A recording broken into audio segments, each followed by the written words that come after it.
Oi, pessoal, boa noite a todos. Boa noite. Boa Sejam noite, Carol. bem-vindos. Boa noite, Sara. Boa noite, pessoal que está em casa ou no serviço, né? Tem gente que provavelmente está no meio do caminho, no trânsito.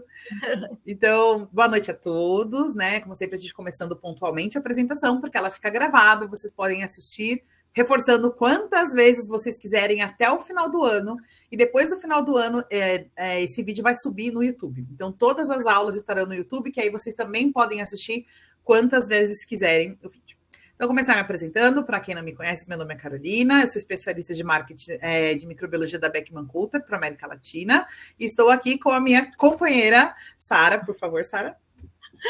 Oi, pessoal, boa noite. Meu nome é Sara, sou especialista de marketing aqui da Cefeide, né, que é outra óptico aqui, parceira também da Beckman. Ambas somos empresas do Grupo Danaher. E para nós estarmos fazendo esse evento é um prazer para ter vocês aqui conosco, assistindo e vendo cada vez mais as atualizações e como a gente pode trabalhar super em sinergia aí contra a resistência bacteriana, entre outros assuntos que a gente vai trazer hoje aqui, que a Carol vai trazer hoje aqui para vocês. Então, é um prazer, muito obrigada pela presença e pela audiência. Obrigada, Sara. Bom, pessoal, só reforçando que das gravações e que todas as perguntas que vocês tiverem, coloquem no chat, que no final eu vou responder para vocês, tá bom? Eu ou a Sara vamos responder para vocês as perguntas que vocês tiverem a respeito do assunto que a gente vai estar conversando, tá bom? Deixa eu só vir aqui. Hoje, né, por uma mudança um pouquinho de cronograma, eu vou ser apresentadora e também a palestrante, né? Para quem não sabe, eu sou microbiologista, trabalhei muitos anos, trabalhei 18 anos com microbiologia em laboratório na bancada e recentemente que eu fui para o marketing, há 1 ano e meio que eu estou dentro do marketing, hoje dentro da Beckman Coulter. Okay? Essas aulas que nós estamos dando do Clube de Expertos, nós teremos mais uma esse ano ainda, tanto em espanhol quanto em português, só para reforçar para todo mundo. A gente sempre tem uma aula em espanhol, na semana seguinte em português. Às vezes o mesmo tema, às vezes não, ok? A gente comunica para vocês por e-mail, né, coloca os convites, e também através do nosso LinkedIn, da Beckman Coulter DX Brasil e DX Latam, ok? Então, hoje, a ideia é a gente conversar um pouquinho sobre os casos clínicos de resistência bacteriana. Então, o que eu queria começar falando para vocês, né, sobre essa noite, a gente vai falar, a minha agenda, de falar um pouquinho sobre a situação atual, vamos falar sobre os casos clínicos e depois algumas conclusões e considerações a respeito disso, tá bom? Então, vamos começar com a situação atual.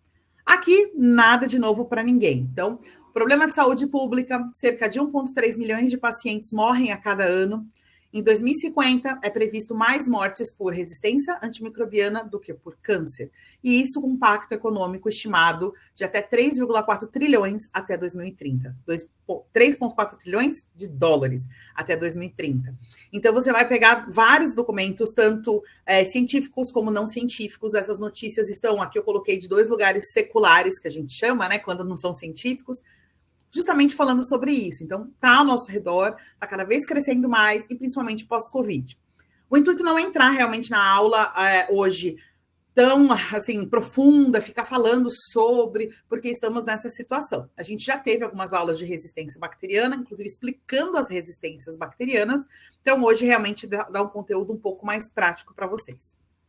Então, só relembrando aí, né, que a gente teve uma atualização da lista de 2024, da lista de prioridades dos patógenos, né, do grupo crítico, do grupo alto e do grupo médio de resistência bacteriana. Então, quais são as prioridades, não só para nós no laboratório que temos que fazer essa detecção, mas também a indústria farmacêutica, o que ela tem que estar produzindo, o que ela tem que focar na produção de antibióticos, ok?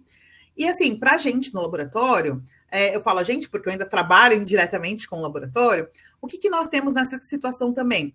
Hoje mudaram alguns alertas que você tem que colocar no seu laudo e que você tem que pegar isso também e enviar para LACENS, para laboratórios de referência. Isso no mundo todo, não só no Brasil. Aqui a gente fica com o Instituto Adolfo Lutz, pessoal de São Paulo, os LACENS em outros estados e a Fiocruz. Que nós temos que enviar, muitas vezes, usando o sistema do GAL, né, que interliga os LACENS e o Instituto Adolfo Lutz. Acredito que muitos de vocês já passem por isso. Hoje, toda vez que tem uma lista de cepas resistentes, você tem que mandar esse material para fazer uma confirmação dessa resistência, ok? Então, aqui só mostrando um pouquinho para vocês o outro lado, né? A gente fala bastante de laboratório, de resistências em laboratório, mas a gente tem também a questão da produção de novos antibióticos. Então, toda vez que lança, para vocês até terem uma noção, toda vez que lança um antibiótico, em média, o tempo para a liberação desse novo antibiótico é 7 anos, desde a criação dele, todas as fases de pesquisa, o registro, comercialização, são 7 anos. E, normalmente, nosso histórico a gente tem hoje é que a maioria das bactérias já estão resistentes com 1 ano para este antibiótico que demorou 7 para ser criado.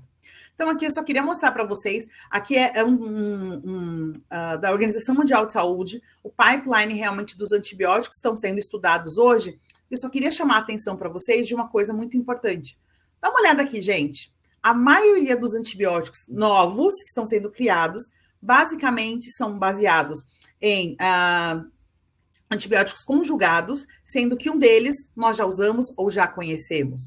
Ou seja, a novidade, nesse caso, seria a formulação dele, de um beta-lactâmico, por exemplo, com outro tipo de antibiótico, seja baseado em alguma coisa química ou então baseado em bactérias ou fungos, que a gente sabe que hoje a maioria dos antibióticos que a gente tem foram baseados na descoberta de poderes de fungos e outras bactérias, como as cefalosporinas, né, que a gente tem o cefalosporídeo, a gente tem a penicilina, acima do penicílio. Então, tudo isso foi baseado em coisas que nós temos usualmente, perdão. Então, aqui só para mostrar para vocês, olha que interessante aqui, ó.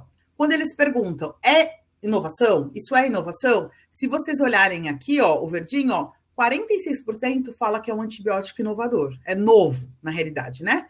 Vai ser uma inovação para a gente. 47% diz que não e 7% diz que é inconclusivo. Ou seja, a situação realmente está bem feia, só para a gente contextualizar não só a lista da Organização Mundial de Saúde, mas também a lista do outro lado, dos fármacos. Principalmente quando a gente começa a falar, né? A gente vai ver caso, por exemplo, que está tudo resistente. O que eu faço? Como que eu faço? Como que eu lido? Como que eu ajudo o médico? E a gente passa por muitas situações assim dentro do laboratório, muitas vezes que ligam no laboratório e falam, olha, tipo, principalmente em plantão de hospital, né? Tá tudo resistente, o que eu faço? Você não tem outra coisa para testar? Ou eles pedem para testar alguma coisa que não está no escopo para aquela bactéria, aquele material e aquele antibiótico. Ok? Acredito que todo mundo que esteja aqui já passou por isso, tá bom? Então, só para a gente contextualizar. Quais são as iniciativas que a gente tem hoje no mundo para essas resistências, né? Então, a gente tem agora, para quem não sabe, no dia 18 a 24 de novembro de todos os anos, isso faz tempo já que a gente tem, e agora está ganhando cada vez mais força, a gente tem uma semana dedicada ao combate da resistência bacteriana mundial. É uma iniciativa da Organização Mundial de Saúde e que é justamente educar as pessoas, fazer com que elas entendam sobre a resistência para realmente conseguirmos melhorar essa situação, ok? A Beckman vai fazer, a Cepheid vai fazer, vocês vão ver campanhas não só de nós duas empresas que estão aqui, mas de outras, justamente falando porque todos vão estar seguindo o guia da Organização Mundial de Saúde. É uma semana que se você abrir seu e-mail, suas redes sociais, só vai se falar nisso. Depois a gente tem um lançamento que teve esse ano, em junho desse ano, que é o VigiRAM, que é justamente um sistema de vigilância para resistência antimicrobiana, foi desenvolvido por uma equipe do Brasil, comandada pelo Dr. Piloneto. Ok? Inclusive, eu recomendo muito, para quem não conhece ainda o VigiRAM, eles têm lá, eu dei uma olhada ontem para ver se estava atualizado, eles têm já 4 aulas liberadas lá para o pessoal, são 500 vagas, se não me engano, cada uma delas, falando sobre resistência bacteriana. Então, é muito legal, dá para se inscrever ainda. Esse site tem muita coisa interessante que vocês podem entrar, aproveitar, tem palestras, tem aulas. Então, para o pessoal, principalmente, está sempre perguntando onde estudar mais sobre micro, sobre resistência, é muito legal essa dica, tá? E aqui, finalizando as iniciativas que a gente tem, é um documento que eu particularmente gosto muito. É um documento que a Beckman lança todo ano. Na realidade, são 2. Um que é um guia de referência de antibióticos e o outro que é um guia de previsão de resistências antimicrobianas, tá? E aí tem um QR Code aqui para quem quiser, a gente pode também mandar o link, mas está na página da Beckman Coulter Brasil. Você pode baixar os 2, essa carinha aqui que vai ter. E aí, se você olhar aqui, ó, eu tenho, por exemplo, uma infecção bacteriana na frente dele, né? Dizendo quais são os antimicrobianos aprovados ou promissores para isso e o que mais eu preciso saber sobre essa resistência. Então, é muito interessante esses documentos. Super recomendo. Quem não tem ainda, baixar esses documentos, que vai ajudar bastante até na hora de você conversar com quem está te pedindo os exames, ok? Beleza. Então, fizemos uma breve introdução sobre a resistência bacteriana. Agora nós vamos para os casos clínicos, ok? Então, vamos começar com o primeiro caso. Paciente do sexo feminino, 13 anos, procurou o pronto-socorro em companhia da mãe, com um quadro clínico de 6 dias de evolução, que consistiu em trauma do membro superior direito após queda na sala de aula contra o chão. A mãe relatou tomar naproxeno, de 500 miligramas por 8 horas, de 8 em 8 horas, sem melhora nos sintomas. O paciente relatou exacerbação dos sintomas há aproximadamente 2 dias. Além disso, a febre não quantificada atinge o pico com resolução em uma dose única de paracetamol. Ele nega quaisquer outros sintomas associados. E ele foi encaminhado para ortopedia com diagnóstico de contusão do braço direito e cotovelo. Foi solicitada hemocultura, urocultura, secreção intraarticular do ombro direito e uma secreção da tíbia esquerda. Coisa muito importante que vocês precisam saber sobre esses casos que nós vamos falar. Primeiro, agradecer a Daisy, que é a nossa assessora científica da Colômbia, que ela que nos forneceu esses casos, eu só traduzi algumas coisas, então só porque alguns de vocês vão ver alguns antibióticos que nem sempre são utilizados com tanta frequência no Brasil, tá bom? E os pontos de corte aqui são do CLSI, no caso, porque é um relatório da Colômbia. Então, vamos lá. A hemocultura, na secreção intraarticular do ombro direito e na endomedular tibial esquerda, cresceram áureos. Nos 3 cresceram estafilococcus áureos, tá? Aqui a gente tem um perfil dele bem de sensibilidade, porém, o que nos chama atenção aqui, ó, o screening de cefoxitina. O screening de cefoxitina deu positivo, ou seja, ele deu maior que 4, tá? Então, a gente tem hoje, a gente sabe que para liberar a resistência à meticilina, a gente precisa fazer o screening de cefoxitina, tá? Então, ele fala maior que 4 e a gente tem, dentro do BRCAST, um documento, que é esse de orientações para detecção de mecanismo de resistência e resistência específica de importância clínica e ou epidemiológica, e ele vai dizer para você como que você vai conseguir detectar esse tipo de resistência. Olha, é por disco, é por automação, né? Microdiluição cal, o que eu preciso fazer para conseguir ter certeza de uma resistência, tá bom? Então, a gente sabe que os áureos MRSA são resistentes à oxa, são considerados resistentes à penicilina, inibidores beta-lactâmicos, a cefalosporinas, com exceção com atividade anti-MRSA, e carbapenêmicos. Uma coisa muito importante para a gente falar aqui. Eu, particularmente, principalmente, né, quando eu coordenava um laboratório de micro, uma coisa que eu gostava muito era de encher o laudo de rodapé.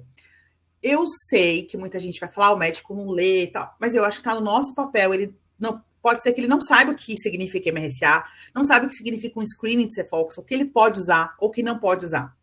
Então, sempre é importante ter essas notas de rodapé. Lógico, não vou encher um laudo, colocar 2 páginas de notas de rodapé. Ninguém vai ler. Mas eu sugiro que você coloque, sim, sempre, principalmente quando você tem relacionado à resistência. A gente tem hoje vários softwares que você consegue colocar, por exemplo, olha, esse é um MRSA, esse é um ISBL, e eu consigo transformar isso e colocar já uma nota automática dentro do meu laudo. Inclusive, a próxima aula aqui do Brasil vai ser uma aula só de interpretação de exames de microbiologia, né, de antibiogramas com o Kleber, que a gente vai ter em outubro, tá bom? Só para já reforçar. Então, ele fala, esse documento, que maior que 4 é positivo. Isso serve tanto no BRCAST quanto no CLSI, é o mesmo acordo. Vocês sabem que pode mudar de um para outro. Mas ele fala que o screening de cefox maior que 4 é considerado positivo. Então, aqui eu tenho um áureos MRSA. Uma coisa que também eu sugiro, principalmente, eu conversei bastante com o pessoal da veterinária que tem se utilizado, é o quê? Trocar, e eu tenho um cliente também em Curitiba que faz isso de humana. Você consegue mexer no software e aqui em cima colocar Staphylococcus aureus e colocar já na frente o MRSA. Ou seja, toda vez, a gente cria uma regra no software, toda vez que ele está resistente, eu consigo mandar isso e ele colocar aqui no título. Porque muita gente prefere, porque, né, muitos médicos não lê rodapé, não sabe interpretar um mecanismo de resistência. Dá para você pôr bem letras grandes em cima MRSA, e aí ele pode ir lá no rodapé e descobrir o que é MRSA. Tá bom? Aqui, então, assim, ó, o BRCAST, o que ele fala? A metodologia padrão deve ser utilizada e cepas com MIC maior que 4 miligramas por litro deve ser reportada como resistente à ampicilina, que foi o caso que a gente teve aqui, certo? Então, aqui, ó, maior que 4, positivo. E aqui eu mostrei um modelo de relatório que muitas vezes você pode tirar no sistema, que é um padrão do relatório LabPro, né, do Alcoa e do AutoScan, mas você pode, dentro do teu sistema de informática, tirar esse tipo de relatório. Então, para mandar principalmente para o CCIH. Então, amostra, qual foi a data da coleta, qual foi o produto, né, qual foi o tipo de amostra, qual o organismo que deu e o rastreio da cefoxa dele, tá? E aí tem aqui, ó, o MIC, né, seguindo justamente o que está falando o documento do BRCAST e do CLSI, e na frente a interpretação. Então, com isso, você consegue fazer depois gráficos, você consegue entender um pouco mais da resistência, como funciona dentro do seu hospital, dentro do seu laboratório, tá bom? A epidemiologia do MRSA, então a gente sabe que ela foi crescendo cada vez mais. Aqui tem um reporte, né, justamente da Organização Mundial de Saúde, que ela começou com 21% em média das infecções por MRSA e hoje a gente está com 32%. Tá? Então, tem crescido cada vez mais. A gente sabe que hoje, muitos estudos falam que 60% da população tem MRSA nasal, tá? Nessa parte aqui, principalmente da entrada, se você passar um swab. Tanto é que, se você olhar laboratórios que fazem a coleta de cultura de vigilância, você vê que a positividade é muito alta de MRSA, porque estima-se que 60% da população tem MRSA no nariz, ok? Só uma coisa. Opa, peraí, deixa eu só voltar aqui. Desculpa. E aí, se vocês olharem, ó, dos países que mais tem aqui do mundo todo, olha lá, que tem mais de 50, né? Podem olhar que é a América Latina. Nós somos campeões aí em ter bastante MRSA, ok? Bom, e você também pode fazer uma detecção, a gente está falando do método tradicional, de você fazer uma cultura, um antibiograma, para poder diagnosticar isso e ajudar o médico a tratar esse paciente. Mas também você pode fazer direto da amostra, por exemplo, na biologia molecular. Então, eu coloquei aqui um reporte da Cefate, que você pode fazer direto no GeneXpert essa amostra para fazer a detecção se é positivo ou negativo. Hoje, quando você não tem situações, por exemplo, como cultura de vigilância, que você não precisa ter um antibiograma. Então, você pode ir direto para fazer isso, ou se você quer uma coisa rápida, pré-cirúrgica, alguma coisa assim, você pode ir para biologia molecular, e se você depois precisar do antibiograma completo, você vai para automação fazer isso, ou manual, a maneira que você estiver dentro do seu laboratório, tá? Então, aqui só mostrando o reporte do MRSA do GeneXpert. Beleza, este foi o primeiro caso. Vamos para o segundo caso. Segundo caso, um paciente do sexo masculino, 69 anos, consultado para o quadro clínico de um dia, com evolução composto por sensação vertiginosa associada à astenia e à dinamia. Náuseas, pico máximo de febre quantificado em 38,6. Disúria e doença vesical. Nega outros sintomas associados. O acompanhante relatou uma lesão no pé com odor fétido e secreção sanguinolenta. Quando a gente já começa a falar de secreção com odor fétido, algumas pessoas aí já começam a ter ideias, né? Alguns microbiologistas já começam a ter ideias do que pode ser. Ele tem um antecedente de diabetes mellitus tipo 2, pé diabético, osteomielite e miose do pé direito em tratamento e uma neuropatia diabética. Eu não sei se vocês sabem, mas hoje a maioria das pessoas que têm neuropatia estão relacionadas a diabetes, tá? Então, hoje tem sido muito comum a neuropatia diabética, mais do que só a neuropatia. Procedimento, então foi feita uma lavagem, um desbridamento dessa ferida e foi feita uma coleta de cultura profunda no pé direito após esse desbridamento. Foi realizada uma coleta de hemocultura e a cultura do pé direito. O que cresceu? O Enterococcus faecium. Alguns aqui provavelmente pensariam em outra coisa, né? Mas assim, normalmente, esse tipo de lesão, a gente pode ter um crescimento polimicrobiano, porém, como eu disse para vocês, teve desbridamento. Então, isso ajuda a você chegar no agente real causador da lesão do paciente. Então, a amostra, né, do primeiro metatarso do pé direito desse paciente cresceu um Enterococcus faecium, com um perfil bem interessante de resistência. Ele está só sensível à linezolida e à daptomicina e aqui o sinergismo de gentamicina. Novamente, reforçar, alguns de vocês falarem, olha, Carol, a gente não tem mais isso no BRCAST. Sim, não temos. Porém, como eu falei para vocês, esses laudos vieram da nossa assessora científica da Colômbia, tá? Então, por isso que estão com pontos de corte, inclusive do CLSI, por ser da Colômbia, né? Lembrando que só o Brasil usa o BRCAST, ok? Da América Latina. Porém, o que acontece? Ele deu um perfil de resistência à vancomicina. Deu maior que 16 a resistência da vancomicina. Então, nós temos um caso de VRE, né, de enterococcus resistente à vancomicina. Dentro desse caso da vancomicina, o que acontece? O que a gente tem hoje no mundo relacionado a isso? Então, a gente puxou um relatório, não sei se todos vocês conhecem, eu gosto muito desse aplicativo, é um aplicativo para celular que chama Atlas, e esse Atlas Surveillance, tá? Ele está disponível tanto o iOS quanto o Google Play. Dentro desse software, o que acontece? A Pfizer ela tem um projeto pelo mundo todo onde ela consegue dados de resistência bacteriana em todo o mundo. Então, aqui eu fiz uma pesquisa sobre Enterococcus faecium para mostrar para vocês aonde que está essa questão da resistência, né? Então, se vocês olharem aqui os países, tem alguns países que eles não têm dados, né, epidemiológicos para entrar aqui, no caso, e você vê que o Brasil está entre 20% e 40% de resistência hoje dos VREs, dos enterococos tem a resistência, é VRE, tá bom? E aqui dentro do ano de 2022. Novamente, reforçando que os dados hoje, vocês sabem, principalmente de vigilância, de resistência bacteriana, normalmente são de 2 anos atrás. A gente não consegue ter os dados no mesmo ano, porque todo um trabalho para levantamento desses dados. Então, aconselho, quem quiser saber mais, inclusive da sua região, você pode pesquisar por país, algumas vezes por cidade, e você consegue dizer, colocar o patógeno e colocar qual o antimicrobiano.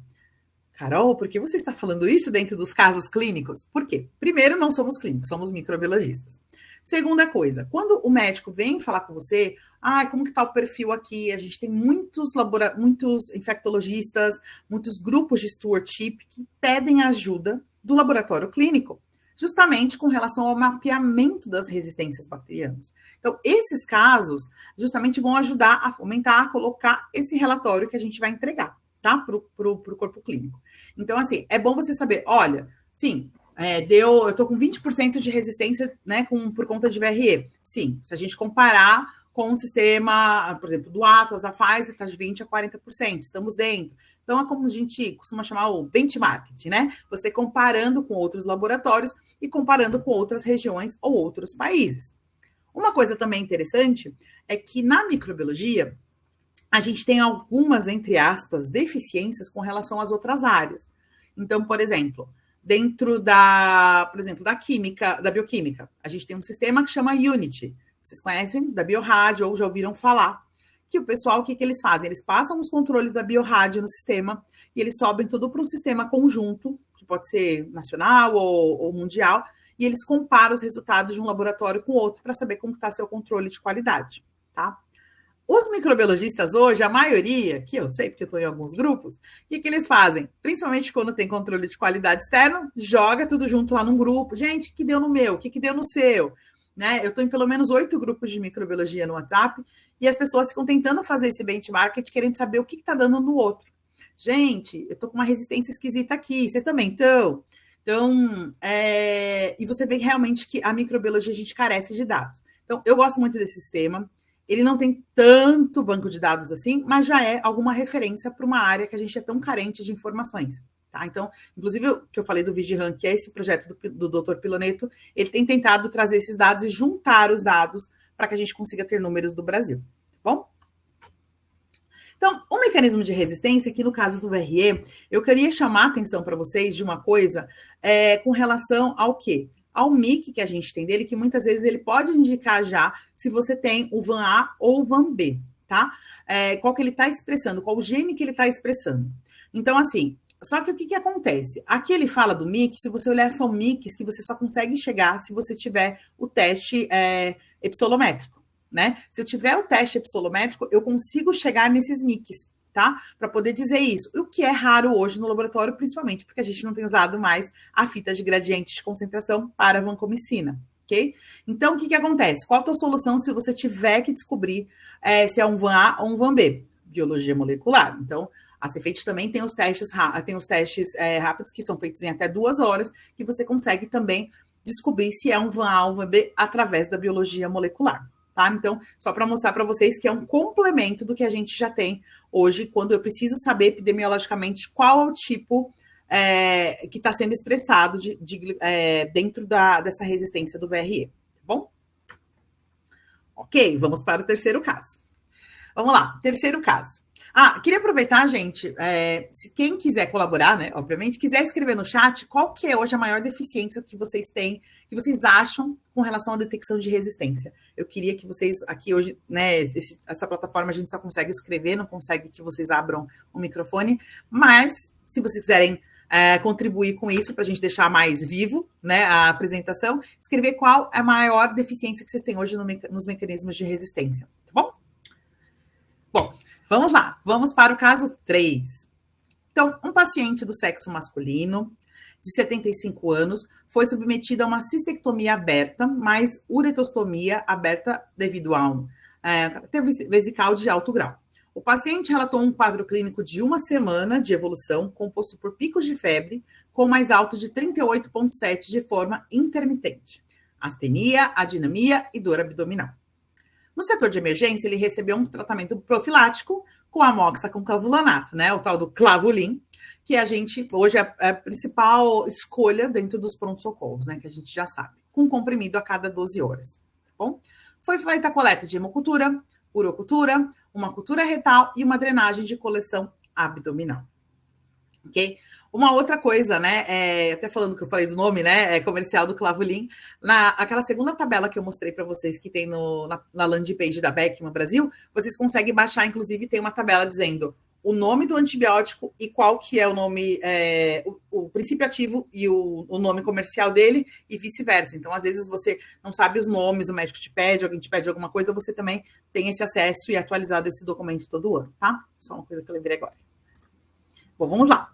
Aqui temos o resultado das hemoculturas. Então, cresceu uma Klebsiella pneumoniae, que ele deu resistente a praticamente tudo. Ele só não deu resistência à tigeciclina.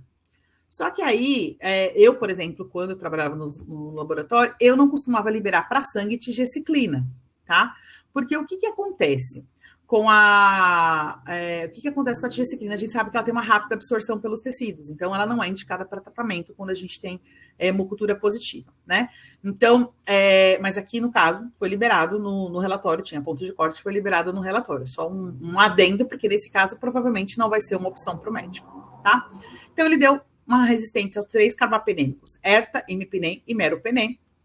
O software liberou aqui os possíveis resistências, as possíveis resistências. Então, possível resistente a carbapenêmico, possível produtor de carbapenemase, possível KPC. Então, assim, ele foi dando vários possíveis. Por quê? Agora a gente começa a falar dos testes genotípicos e dos testes fenotípicos.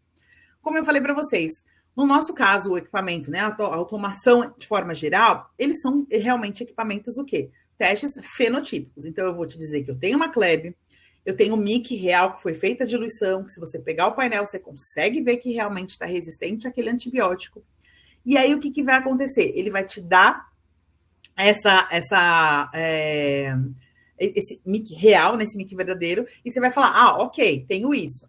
Mas qual é o mecanismo de resistência, no caso genotípico, que está causando isso? Então, a gente não consegue nas metodologias de automação tradicional. Então, você tem que acabar realmente indo para uma biologia molecular, uma imunocromatografia, para fazer detecção de alguns genes. Alguns você consegue na imunocromatografia, outros você só consegue apenas através da biologia molecular, tá? Então, aqui o software ele vai te dizer, então não tem como ele te falar, olha, uma classificação de Amber, é uma KPC, é uma classificação de Amber, A, B, C, não, ele não tem como te falar isso. Isso é só a biologia molecular. O caso, hoje a gente até tem alguns testes, por exemplo, dentro do Malditoff, por exemplo, o Malditoff da Bruker.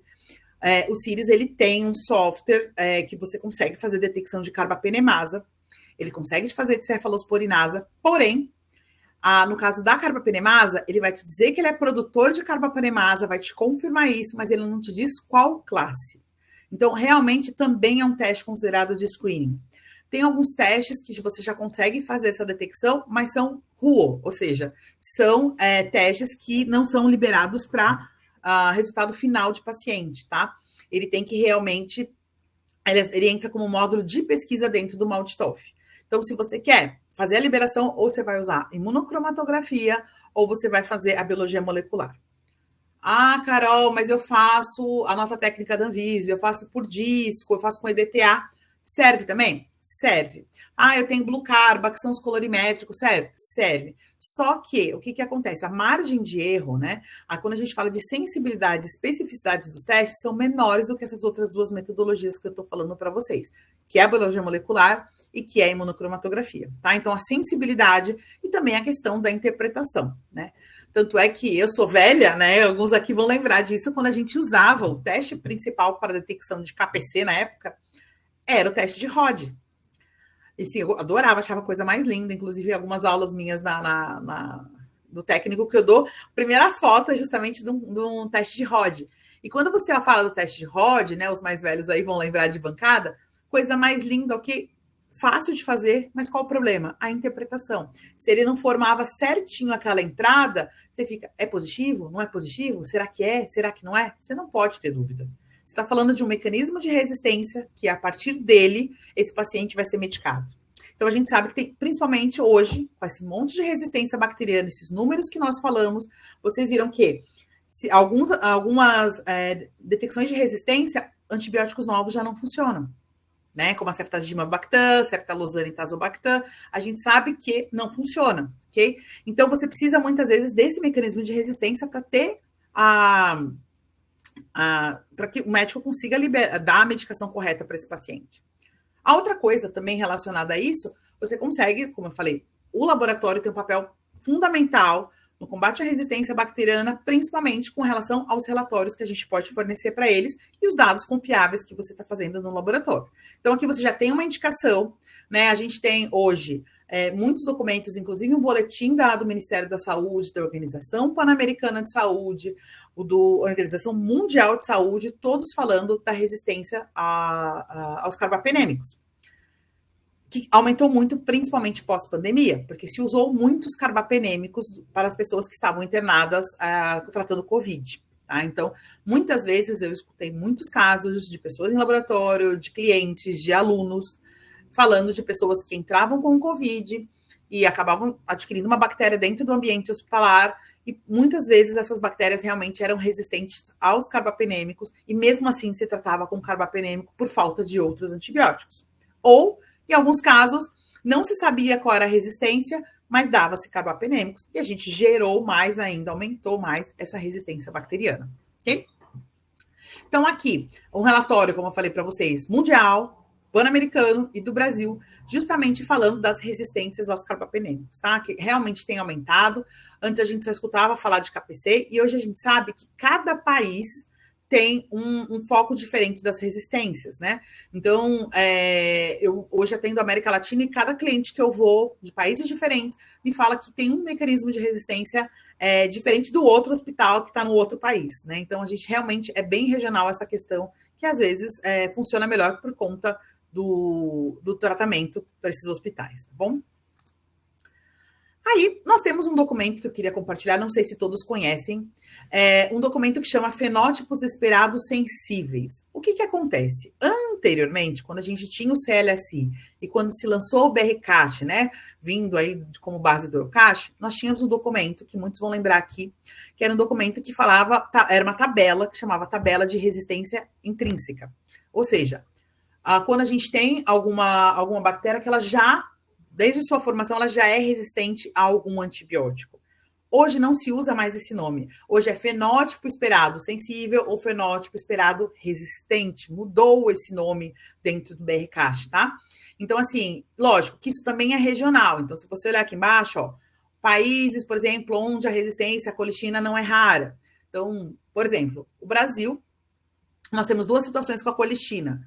Primeira situação com a colistina é que nós temos bastante MCR1, ou seja, o que é esse gene de resistência? Eu tenho um laudo todo sensível aos antibióticos, então, por exemplo, uma coli, toda sensível a todos os antibióticos, porém resistente à colistina, tá? Então, você já tem uma sugestão que seja um MCR1, e eu tenho, por exemplo, um cliente que fica em Curitiba, que ele mandou para o LACEN para fazer a comparação da nossa automação da colistina com a macrodiluição, e bateu 100% dos casos que realmente eram resistentes e que realmente eram produtores de MCR1, confirmado com biologia molecular, e o MIC confirmado com a macrodiluição, ok?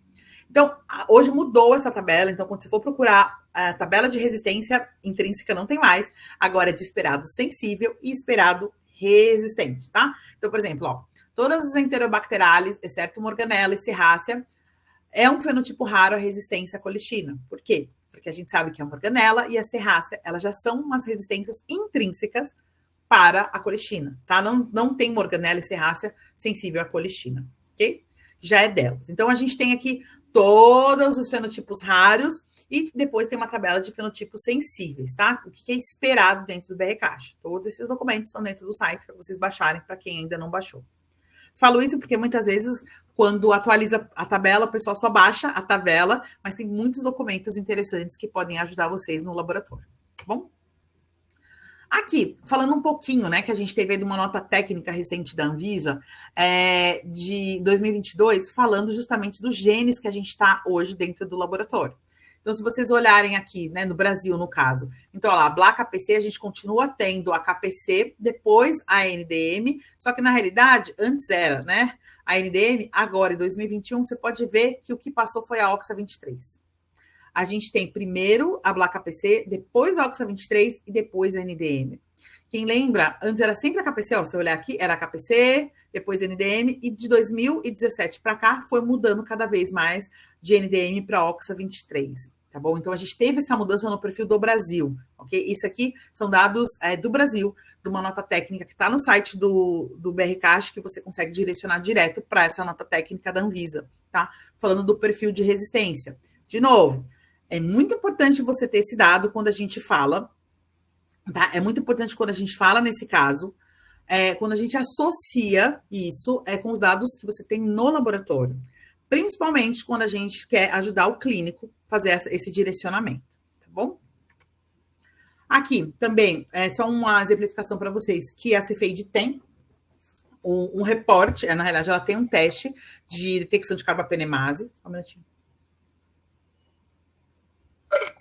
De detecção de carbapenemase. Então, ele tem INP, VIN, NDM, KPC e OXA 48, hoje dentro da Cefeide. Lembrando que está sendo sempre atualizado e colocado novos mecanismos de resistência. Hoje, esse é o pacote que tem dentro da Cefeide para carbapenemase. E aí, eu pergunto para vocês, qual a sua parte no combate à resistência bacteriana? Mostrei alguns casos, muitos eram dia a dia de vocês, é o que vocês trabalham. Carol, eu já vejo isso todo dia. O que isso vai mudar na minha vida? Então, vamos falar um pouquinho sobre a sua parte nessa questão. Mostrei o caso que você tem, provavelmente, no seu laboratório. Primeira coisa, a OMS, o que ela fala? Ela fala justamente na questão da sobrevivência do paciente, aumento da sobrevivência do paciente para o mecanismo de resistência. Ela fala logo de cara, testar através de cultura de amostras, para ver justamente o que o laboratório vai falar a respeito da identificação dessa bactéria e qual o antibiograma que tem, o antibiótico tem que ser utilizado.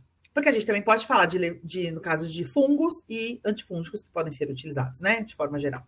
Então, ela fala o seguinte, ó, primeiro passo para realmente a gente melhorar o combate à resistência bacteriana e ao uso racional de antibióticos, né, que é o famoso que a gente escuta bastante, stewardship, a gente precisa testar isso dentro do laboratório, tá? A gente precisa começar com um laboratório, uma microbiologia muito bem feita, muito bem executada, liberada dentro dos padrões, que são dentro dos guidelines que o país segue, tá? No nosso caso, do BRCAST, e algumas coisas que nos baseamos ainda em documentos internacionais, alguns guidelines internacionais, tá bom?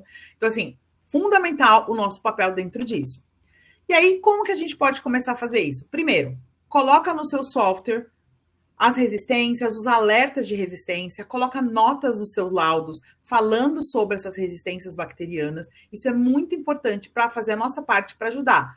Não adianta você ter a melhor microbiologia do mundo se você não fornece a informação do que é relevante para o médico. Você simplesmente solta um monte de letrinha RS, que ele não tem noção do que seja, muitas vezes, manda para ele e ele vai te ligar e vai perguntar o que eu faço aqui, tá bom? Então, assim, primeira coisa, eu acho que você tem que ter laudos completos. Colocar a informação, você coloca no software do teu equipamento para ter alerta, para não liberar direto, para fazer, às vezes, uma confirmação, dependendo do que deu de resistência. E segundo, colocar informações no laudo, igual aquele primeiro caso que eu mostrei do MRSA. Coloca embaixo. Quando tem MRSA, ele não vai funcionar para isso. E vocês vão achar todas essas notas, pessoal, nos documentos, principalmente no BRCAST e algumas notas que tem, né? Eu falo do CLSI porque a gente tem a veterinária que ainda usa um pouco do CLSI. Então, assim, você tem todas essas informações lá que você pode pegar, do Brasil já está em português, do BRCAST, e usar para colocar dentro do seu laudo, para melhorar a qualidade do seu laudo e ajudar o que o médico tenha um direcionamento melhor do que ele vai usar no tratamento, tá bom? Outra coisa que você pode ajudar bastante, informes epidemiológicos. Eu amo esse relatório. Quem me conhece, quem já foi meu aluno, já foi meu cliente, sabe que eu sou apaixonada por relatório de MIC 90, tá? Não sei se todos conhecem o relatório de MIC 90, mas é um relatório que você emite, né? Que você vai emitir no teu software e vai entregar para o CCH do hospital. Alguns CCHs que não recebem isso, gente, do laboratório, eles fazem, tá? Mas demora mais, eles têm que fazer tudo na mão, fazer um monte de conta no Excel. Tem alguns softwares paralelos que dá para usar, mas se o laboratório pode fornecer, gente, num clique, você faz o filtro, emite o relatório e manda para o médico, tá sensacional. Então, vamos lá. O que eu tenho nesse relatório que a gente chama de MIC 90? Que é justamente o cumulativo de antibióticos que eu tenho. Então, eu pus um caso aqui, por exemplo, de uma coli.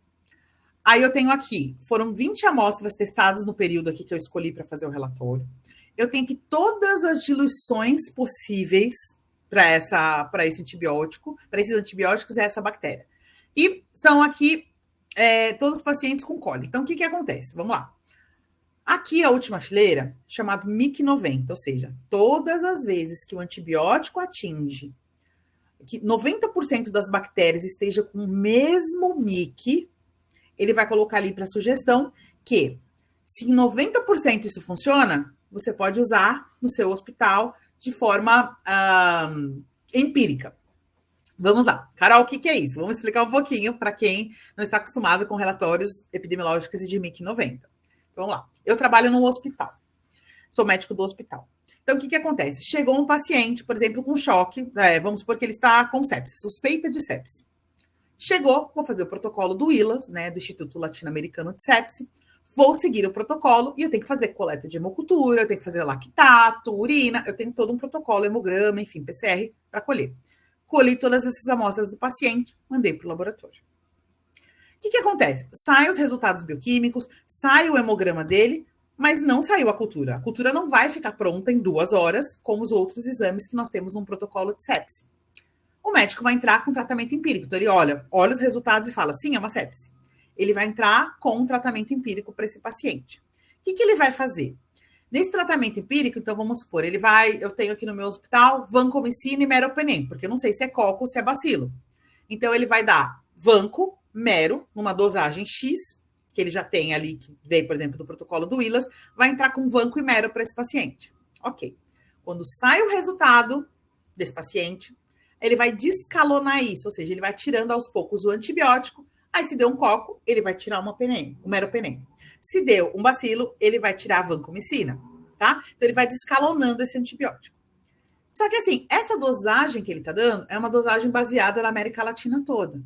Mas vocês viram ali nos reportes que a gente tem a questão de cada hospital, de cada região, cada país, eu tenho uma resistência diferente. Então, o que acontece? Quando a gente tem esse relatório de MIC 90, eu vou ajudar ao médico no tratamento empírico. Então, por exemplo, nesse hospital, ok? Vamos supor que fosse uma amostra urinária. Vamos supor. E aí, eu quero medicar, uma amostra de secreção, melhor. Uma de secreção. Eu vou entrar com a moxa com clavulanato, né? Que é o mais comum aí para infecções de garganta e tal. Olha aqui, ó. 55% desses 20 casos que tem a coli, 55% deles, com MIC de 8, tá sensível. Ou seja, eu consigo resolver.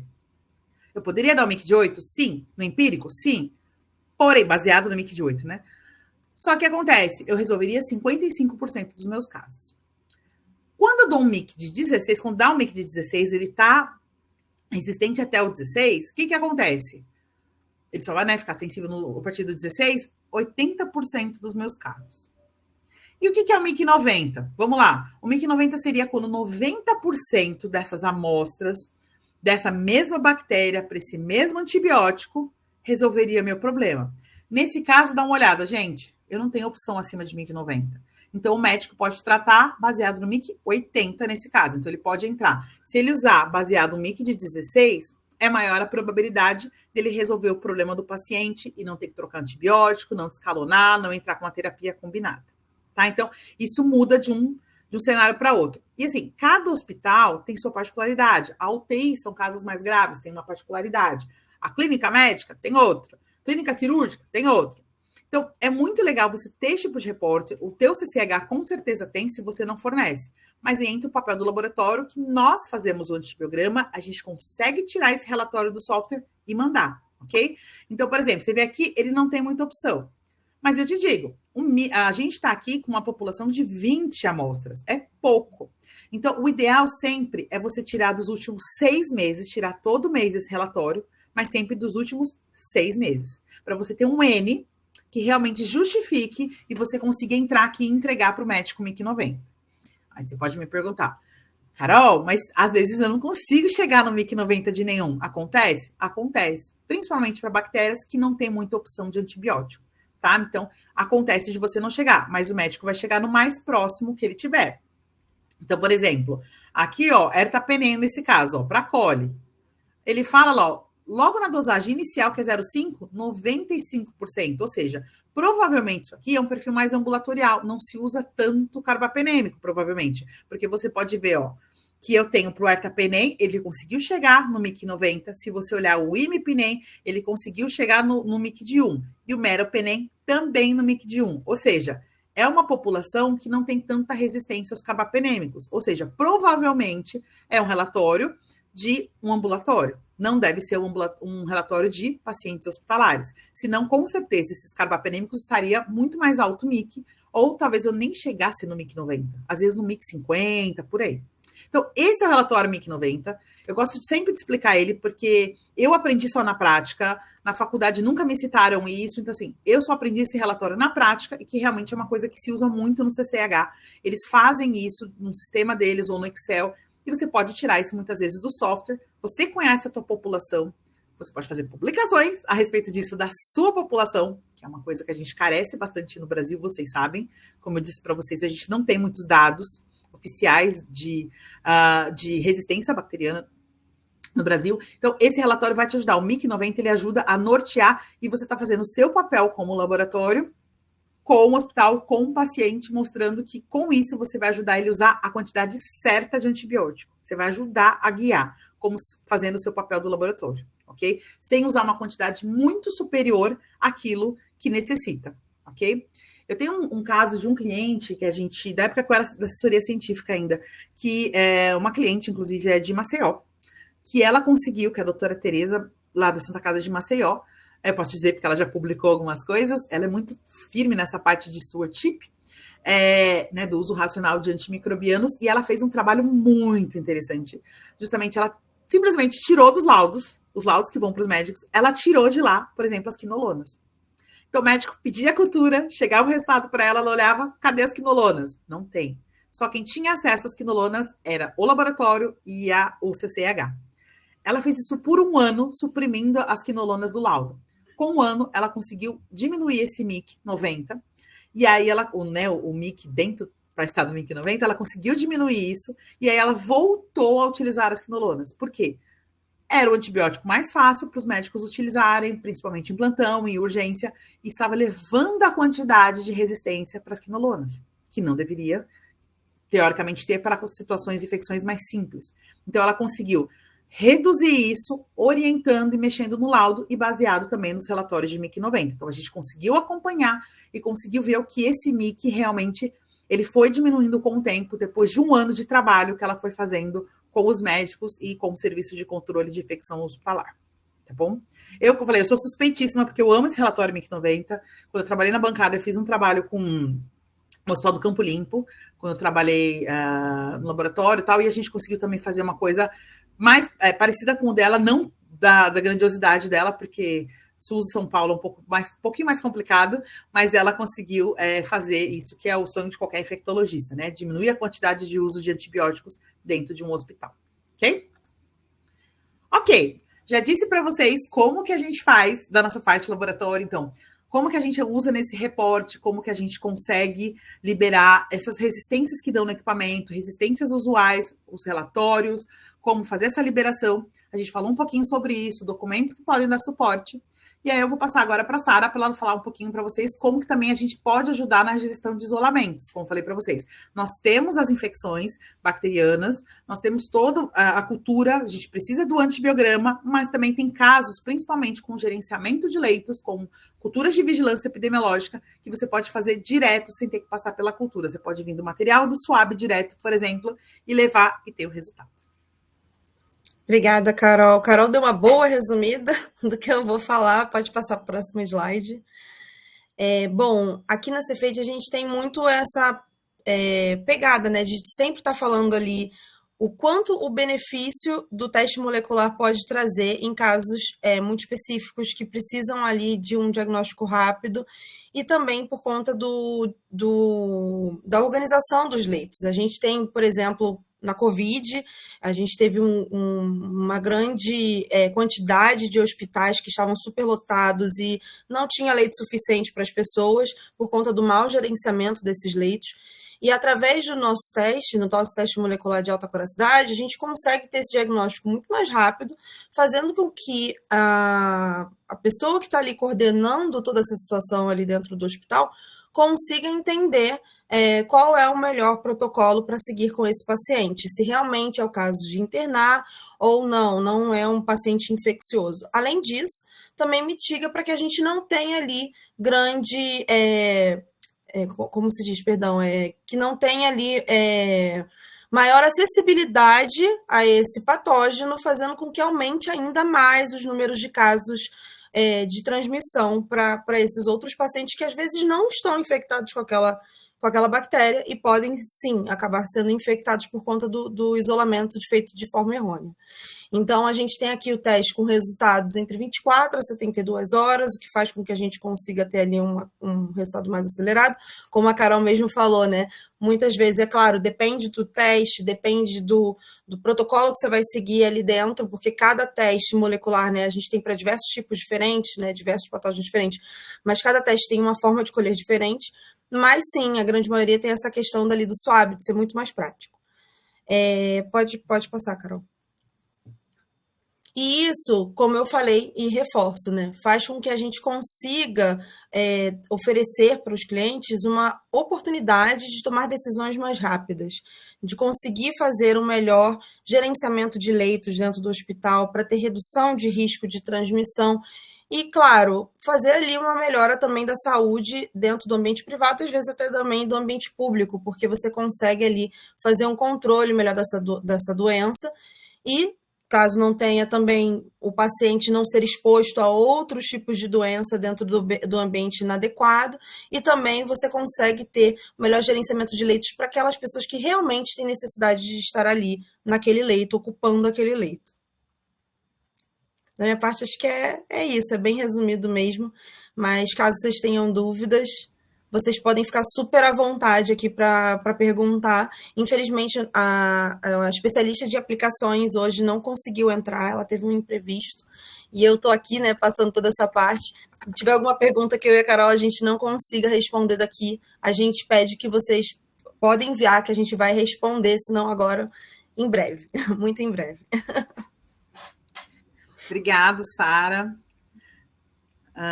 Pelas explicações, né, do equipamento da Cefeid. Como eu falei para vocês, para quem não sabe, a Cefeid e a Beckman são empresas do mesmo grupo, nós somos todos da Danaher, então por isso que a gente tem feito mais eventos juntos, sempre vocês vão estar vendo agora a carinha junto aí da Cefeid com a Beckman, né, justamente porque uma complementa a outra, justamente para a gente poder mostrar para vocês as melhores soluções que podem ajudar vocês no laboratório. Tá bom? E o mais legal, Carol, aproveitando já que a gente está falando disso, se você voltar ali também rapidinho, a gente tem ali o nosso sistema, para quem não conhece o GeneXpert, né, ele é um equipamento que pode ser de 4, 16, 48 e 82, se eu não me engano, agora eu não lembro, mas é ali por volta de 40 e 80, que consegue fazer testes simultâneos de diferentes patógenos diferentes, e a gente também tem o cartucho, aqui eu trouxe 2, para que vocês possam ver como é que funciona, como a Carol falou, é bem prático.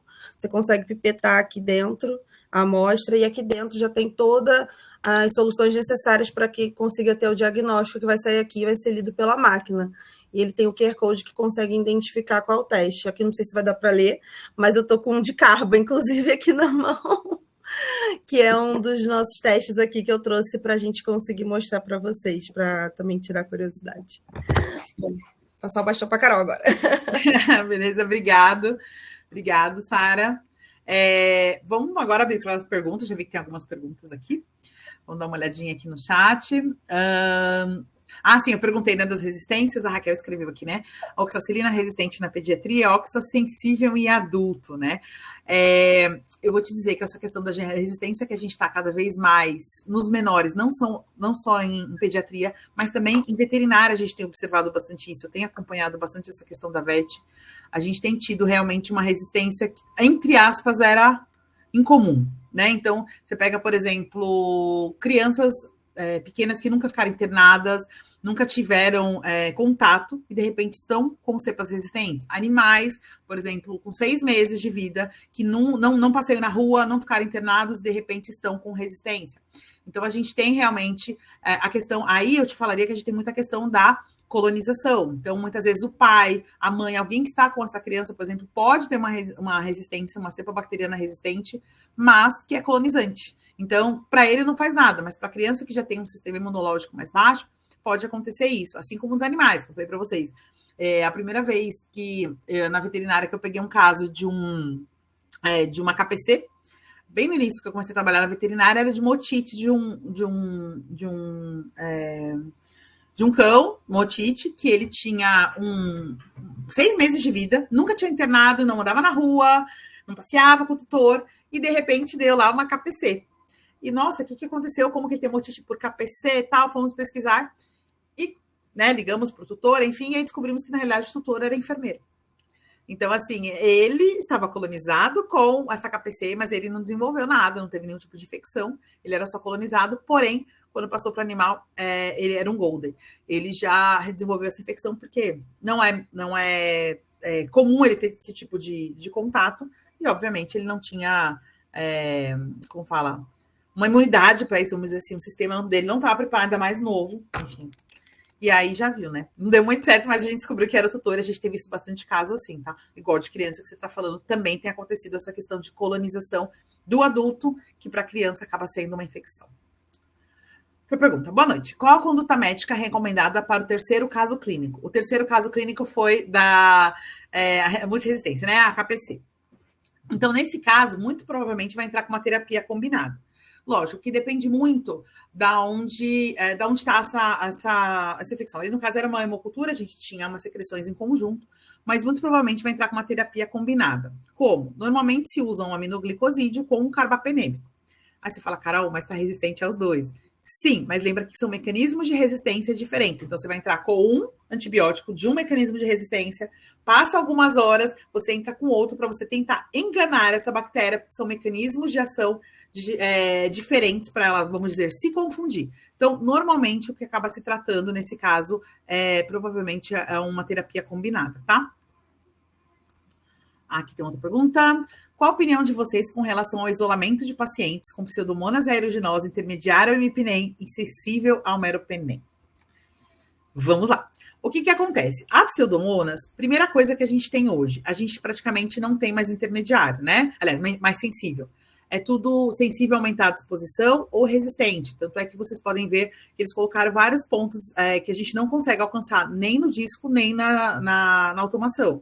Justamente o quê? Para evitar o uso de alguns antibióticos para pseudomonas aeruginosa. Só que aí o que acontece? Alguns casos têm surgido mais para cocos do que para bacilos, mas alguns casos têm surgido muito por uma questão que a gente chama de resistência chamada heteroresistência. O que acontece? São justamente essas resistências não usuais, porque a gente aprende lá na faculdade, eu pelo menos aprendi assim, e na pós também de microbiologia, que normalmente a gente tem resistência ao mesmo grupo. Então, se eu tenho o meropenem, eu vou ter imipenem também, vou ter o ertapenem, com exceções das resistências intrínsecas. E nesse caso, hoje a gente tem visto que isso não tem sido uma frequência. Eu acho que até, assim, uma regra, não uma frequência, uma regra. Eu acho que até por isso hoje que a gente tem essa questão essa questão a gente tem hoje de relacionado da questões das resistências específicas de cada um deles, entendeu? Então, assim, aquela tabela que eu mostrei para vocês, por exemplo, do BR Caixa, que ele fala da questão quais são as sensibilidades usuais e quais são as resistências usuais e não usuais dentro do perfil. Então, eu digo para você assim, dei os dois. Se eu fiz por automação, eu faria uma confirmação. Se não é um perfil que é normal para mim. Porque às vezes é o perfil, como eu falei, de novo, para você conhecer o perfil normal do teu laboratório. Então, se não é um perfil usual para você, eu faria uma segunda confirmação dele. Você fez na automação, faz uma discodifusão, por exemplo, e vê se é um comportamento direto que você tem de algum material específico, de um hospital específico, de alguma região específica com relação a isso, tá? Então, eu teria essa confirmação. Como eu disse, hoje a gente não tem mais escrito na pedra, que nem era lá atrás, há 20 anos atrás, quando eu me formei, que se ele está resistente a um grupo, ele vai estar sensível a todo, ou resistente a um, sensível a todos, tá bom? Então, a gente já não tem mais essa questão. Deixa eu ver aqui. Acho que acabou. Peraí, deixa eu voltar. É que eu saí do chat e voltar aqui. Aqui, tem alguém escrevendo. Tem mais um, Adriana. Para mim não chegou. A minha internet está esquisita. Aqui. Se eu tenho visto VRE, sim, ainda tem bastante VRE, tá? Não tanto quanto eu vi antigamente. Hoje a gente tem visto outros mecanismos surgindo mais, mas VRE tem bastante ainda. Só que a gente tem pego mais VRE em urina e cultura de vigilância epidemiológica. É o que mais tem a gente ainda visto, cultura de vigilância e urina. Ok? Enquanto o pessoal vai escrevendo aí, deixando as perguntinhas. Aqui também deixei para vocês o link do nosso site da Beckman Coulter Brasil, que é o que eu falei para vocês que tem esses para vocês baixarem. E aqui da Cefeite também, que tem bastante informações, inclusive de resistência, para vocês, se tiverem mais, quiser saber um pouquinho mais sobre a linha. Vamos lá aqui.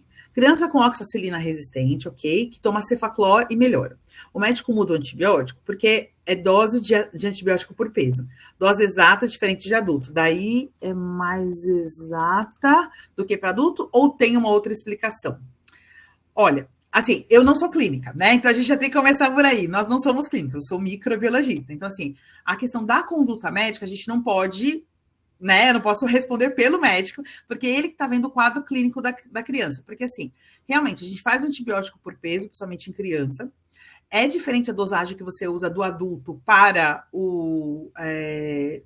a criança, sim, é diferente, né? A gente contém essa relação do peso, porém, a gente tem que ver outras questões. Então, assim, essa criança já tem o que mais de doença de base? Ela tá com algum problema renal, ela tem algum problema de fígado, que outros problemas essa criança pode ter? Então, pode ser que ele descalone isso com relação a isso, ou troca, igual aqui no caso você falou que ele está tomando cefaclor e está melhorando.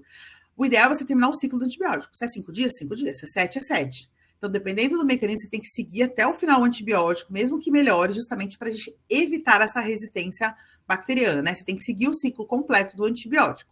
Agora, pode ser que essa criança tenha depois, por ser um MRSA, pode ser que ela tenha uma outra infecção por repetição, né? A gente pode ter aí uma infecção por repetição de urina nessa criança um pouquinho mais para frente. Mas aí tem que ver justamente o que eu falei, quais são as outras doenças de base dela, qual é o quadro todo. Porque o médico pode mexer de acordo, porque ele não vai, por conta de um problema, prejudicar outro. Então, ele pode mexer com isso também, né? A gente sabe que tem muito antibiótico que é hepatotóxico, né? Que é nefrotóxico, então ele também tem que mexer nessa questão, não só da dosagem, mas do tipo do antibiótico. Temos uma farmacêutica aqui, né?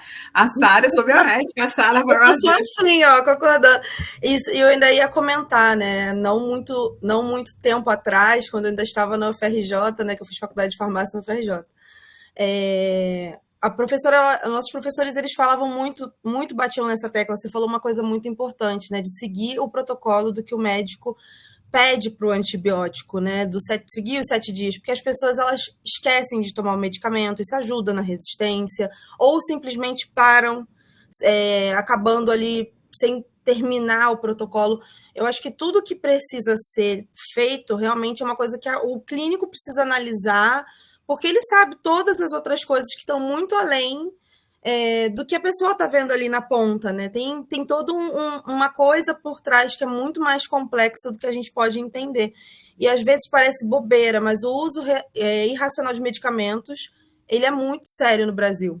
Entendeu? Então, assim, mas tem retenção de receita. Tem, mas ainda tem muita gente. Infelizmente, eu tenho amigas que trabalham em hospital, que trabalham em clínica da família, que aqui em São Paulo é UBS, né? Porque eu sou do Rio. E trabalham em farmácia com dispensação, e elas sempre falam muito comigo o quanto existe, infelizmente, profissionais de mercado que oferecem antibióticos sem receita, pessoas que conseguem antibióticos sem receita, e ainda tem o ponto, né? Quando tem a receita, faz o mau uso. Então, são vários pontos que às vezes parece bobo, mas sim, acontece muito e é interessante e é necessário que a gente faça essa vigilância para que não ocorra, porque isso, infelizmente, colabora demais para a resistência. Com certeza, com certeza. E eu brinco, né? Assim, normalmente quando eu dou workshop de resistência lá na escola que eu faço todo ano, a primeira coisa que eu pergunto: quem tem antibiótico ainda em casa? Porque sempre tem alguém que tem uma cartelinha com um comprimidinho que sobrou. Eu falo, gente, vergonha de vocês. Não pode ter antibiótico sobrando em casa. Se deu para cada. Mas sobrou. Gente, se vocês olharem, uma das poucas coisas que a gente tem hoje controlado, que a gente consegue, a gente compra exatamente a caixa com a mesma quantidade de antibióticos. Exato. Que é para você tomar. Então, ele falou, 7 dias, tá aqui. De 12 em 12, tá aqui. É uma caixa com 28. Com 14. 14. Aqui tá com 28.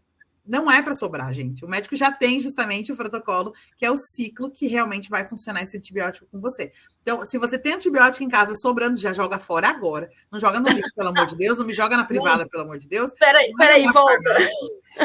Aquela, vai na farmácia. Vai na farmácia e entrega isso lá. Todas as farmácias têm aquela estação que você joga o antibiótico, o remédio, na realidade, que sobrou. Você pode descartar lá, pelo amor de Deus. Não, eu já sei. A primeira coisa que o farmacêutico fala, não joga dentro da privada, pelo amor de Deus. Não, é porque eu não sei se você sabe, mas alguns anos atrás estavam falando sobre isso, né? Que teve um aumento de casos. Agora eu não lembro se era doença cardíaca. Acho que nos Estados Unidos, por conta disso, de pessoas que jogavam na privada e acabava indo. Lá eles fazem muita reciclagem do esgoto, né? Tipo, de reutilizar a água, né? Faz ali a limpeza.